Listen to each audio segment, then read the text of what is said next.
الزمالك اللي انت ذبحته ده تبقى انت اساسا حاطه في المنافسه وعامل المقارنه دي وعمال تقول سيء وسيء. لا، الزمالك على الورق وقبل بدايه الموسم مفيش حد كان يتوقع او يتنبأ اشد المتفائلين لنادي الزمالك انه يوصل للحته دي.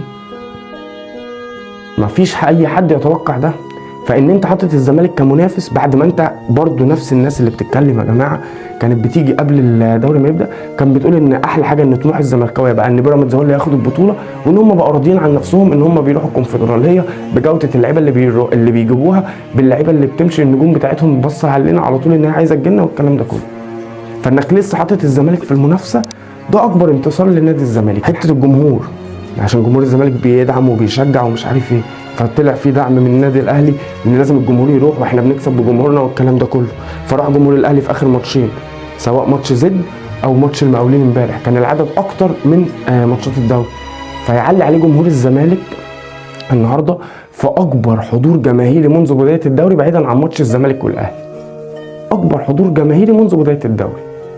فكل ما هتيجي تدخل مع جمهور الزمالك بالتحديد في حاجه هتلاقيه كسبك في الحاجه في الجوله اللي بعدها على طول. جمهور الزمالك هو افضل حاجه داخل نادي الزمالك، وعايز اقول لك ان الشغف لا يشترى. انت لو جبت دلوقتي اي واحد غني او فقير ايا كان حالته الاجتماعيه وحالته الماديه قلت له لو بكره الصبح هديك 10 مليون جنيه بس هيجي لك مرض خطير، هتختار ايه؟ الطبيعي هيختار ان هو ما يجيلوش مرض خطير وطز في الفلوس.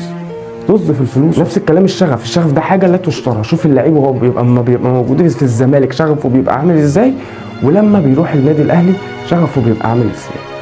فكل الحاجات دي وكل الكلام اللي بيطلع من اعلام النادي الاهلي والمنافسه وجمهور الزمالك شوف بيعمل ايه، ده هو اصلا الاعجاز ان الزمالك في المنافسه.